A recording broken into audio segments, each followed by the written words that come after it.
What's up, people? I'm Shaggy, the opinionated hippie, and today I'm going to continue my deep dive into Neil Young's studio catalog with his 33rd official studio release, 2012's Americana. While there are riots on the streets of my hometown, I'm going to discuss Americana music, courtesy of Neil Young. I'm not dropping this video on a Friday, which is when I normally drop the studio album releases, mainly because this is an all covers album. And while it is a studio album, I'm not going to consider it in the main timeline just because it's covers and I want some originals. But what I am going to do is at the end of this review discussion of this album, not going to play any music, just going to talk about the things I like and I don't like. I'm going to rank this album among all the Neil Young albums I've already done, which I believe this is the 42nd. And then I'm also going to rank this among all the covers albums I've already done, and this would be the 22nd. So yeah, 2012 release. This sounds like, I actually don't know if I know the backstory of this, but it sounds like Neil Young picked up the phone one day and said, "Hey, Crazy Horse, it's been a while. Want to get together and record some old like folky Americana songs?" And Crazy Horse was like, "Yeah, give us a couple hours." And then they learned the songs and they recorded them. There is a very loose, ramshackle, garage rock, Americana meets, yeah, a bunch of guys who just learned to play their instruments, but they're pretty proficient at it, but they haven't really had a chance to rehearse these songs. And the guitar player loves grunge music and likes making noise. And it sounds like a Crazy Horse album. A couple of these Americana songs, the ones that work best, sound like Neil Young's songs. The only problem with this album, and I do have a problem with this album, is some of Neil's song choices are not maybe the most inspired. Maybe I wish he had, like, some of these I've never heard of these songs. Other ones, like, I've way heard of these songs, and that's why they don't work as cover songs for me. But it's an interesting release. I think it comes across better than I would have guessed if you'd said, "Hey, Neil Young and Crazy Horse did a bunch of folk songs and an old 50s tune, and they just covered them. Doesn't sound like they were rehearsed, but you want to hear it?" I'm like, yeah, I'll listen to it once or twice. But there are some good moments, and there were some moments that make me want to pull out what little hair I have left out. But yeah, 11 songs. Opens up with "Oh Susanna." Yeah, doesn't sound anything like "Oh Susanna." My biggest complaint about this is when it gets to the banjo "On My Knee," Neil goes "Banjo" and he spells it. I dislike spelling in songs. It really does sound like they rehearsed this once or twice. The beginning of this is like if you had like a choreographed dance team and they all ran out into the middle of like the stage at the same time and nobody knew where they were supposed to be, and it took them like 20 or 30 seconds before they fell in line. That's what the beginning of the song sounds like. Like everybody's fully committed to the song, but it sounds like none of them are playing the same song. And then they finally get into the song and you're like, oh, never would have known this was "Oh Susanna" if I didn't know that this was "Oh Susanna." And other than the fact that he spells banjo. I kind of like it. It's scrappy, it's sloppy, it's disjointed, it's kind of messy. But if this is going to be the vibe of the whole album, I'm kind of in. Second song, "Clementine," as in "Oh My Darling," as he never once goes, "Oh my darling." Like we don't get that Huckleberry Finn drawl, which makes me sad. This could be a Neil song. The lyrics are super dark. I never knew they were so dark. Clementine drowns, and this is sung by her lover. She drowns, she dies. I think he witnesses it. And then he gets over her when he kisses her sister. I think the line is, kisses her little sister and gets over Clementine. Yeah, so it's kind of dark, kind of depressing. The narrator, not necessarily a good man, but he's keeping it in the family at least. But I like this. I actually think it works. So the two songs I was thinking, neither one of these are going to work because I know these songs from a cartoon character and the other one from being a kindergarten teacher for decades. But they both kind of work, and they both they're imbued with that Crazy Horse garage rock rawness that absolutely makes it work. And then the third song, Tom Dule, D-U-L-A, they clearly say Dule. kind of a scrappy little number. It's maybe twice as long as it needs to be. It clocks in at like 8.5 minutes almost. We get some really nice kind of grungy guitar solos between the verses, but there's a lot of verses, more depressing lyrics. Tom Dooley meets a girl, stabs her. I think he's going to jail. He's going to hang for it. Yeah, it's it just goes on too long, and there's really not much to it. It's got some good energy early, but then yes, they managed to sustain that energy, but it's kind of the same energy for 8 minutes. Neil's not really going too far out their guitar style, and I think this is more of like your standard, let's drop into a groove and let Neil go crazy horse song, where I think the kind of the scrappier, more disjointed, garagey energy of the first two songs maybe works better. And I think if this was half its length, I think I might enjoy this more. Just think it goes on a little bit too long. Next, Gallows Pole. Upbeat, almost a fun song. Like, yeah, if you didn't know this was about the gallows pole, you think this was a really good time. It's Sunday, let's have a picnic and everybody dance type song. Really, really like the energy of this. Good sort of interpretation of this song. Next up, Get a Job. Get a Job. No. Way too Sha Na Na-y for me. If you don't know who Sha Na Na is, they're the band in Grease, the musical, the movie. They were an actual like bona fide musical sensation in like the 70s and 80s, just doing this almost campy 50s like boom, boom, boom, boom type thing. No. Also, the sound on this, and the sound kind of helps it.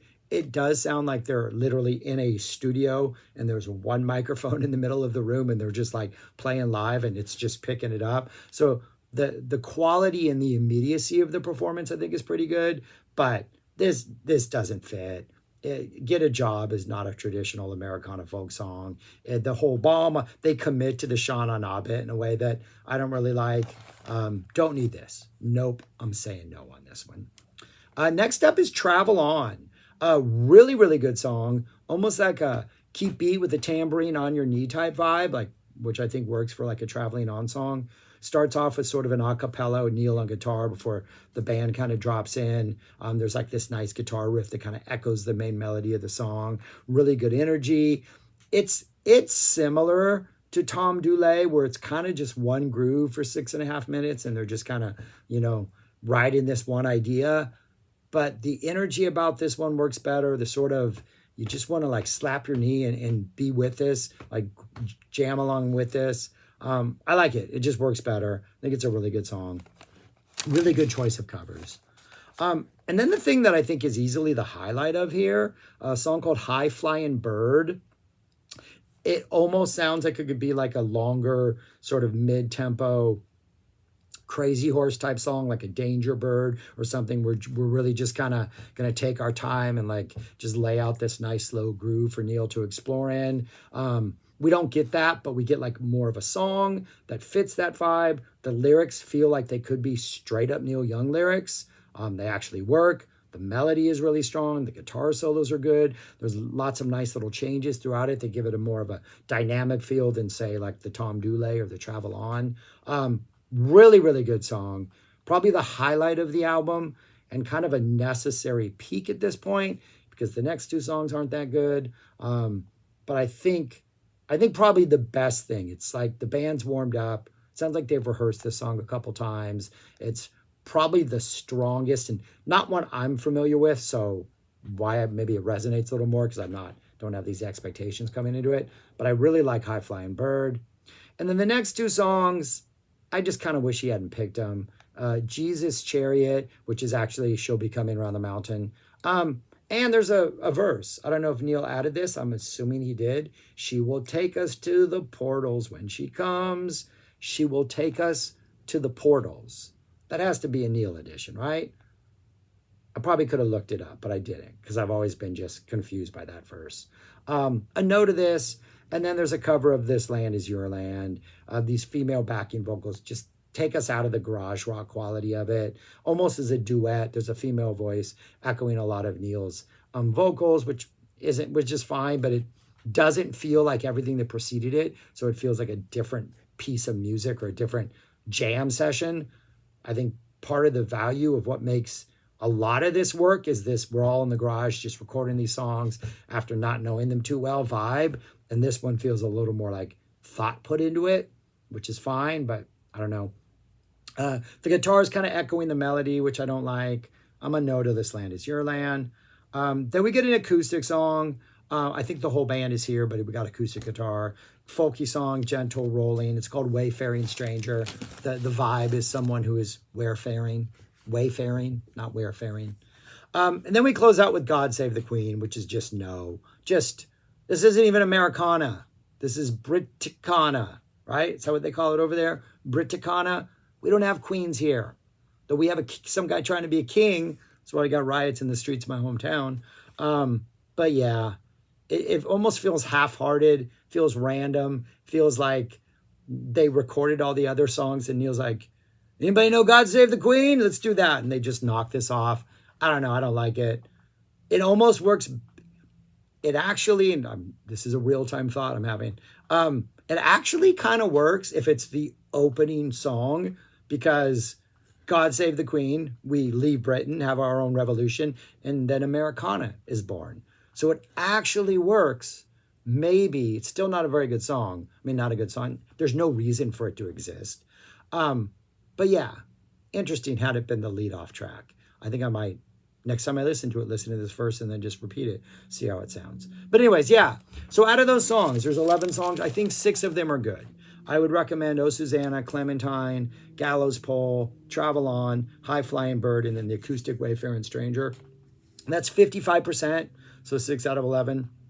So if I were to rank this among all the other cover albums I've done, it's number 7 out of 22. It is enjoyable. It is listenable. Even the stuff that I'm not giving a point to, like Tom Dooley, it's just too long, but there's some good energy in it. Get a Job, I'm not recommending. She'll Become Another Mountain. Yeah, okay, so the stuff I didn't recommend, really, the only one that maybe could have got a yes was Tom Dooley. But the other stuff, it's still Crazy Horse. It's still Neil. It's not horrible. But yeah, I rank it at number 7. And then if I were going to drop this album among the other Neil Young albums, it's not in the top 20. So after the Gold Rush, you are still safe. But it is right there at number 26. So pretty close to the bottom. It's just, I think the most positive thing I can say about this album is it far exceeds expectations. And that if this wasn't Crazy Horse and he didn't have this previous relationship with this band that just understood the way he did things, I don't think this would be as successful. But whatever that magic is that Neil and Crazy Horse have together, that is evident in these performances. And I think it carries a lot of these songs a really long way. And if you know Crazy Horse and Neil Young and you have a history with all these songs and you know what they're capable of, I think hearing the fun in this is a lot easier than if you're not familiar with either one of these artists and you're like, okay, this is interesting. Got some moments, but yeah. But yeah, that's my thoughts on Americana. All right, I'm done. All right, I'm going to hit up the next one on Friday, but it's a little middle of the week Neil studio album for you. I don't know what day it is when I drop this, but it won't be Friday. But that's all I got. Thanks for watching. Peace. Talk to you later.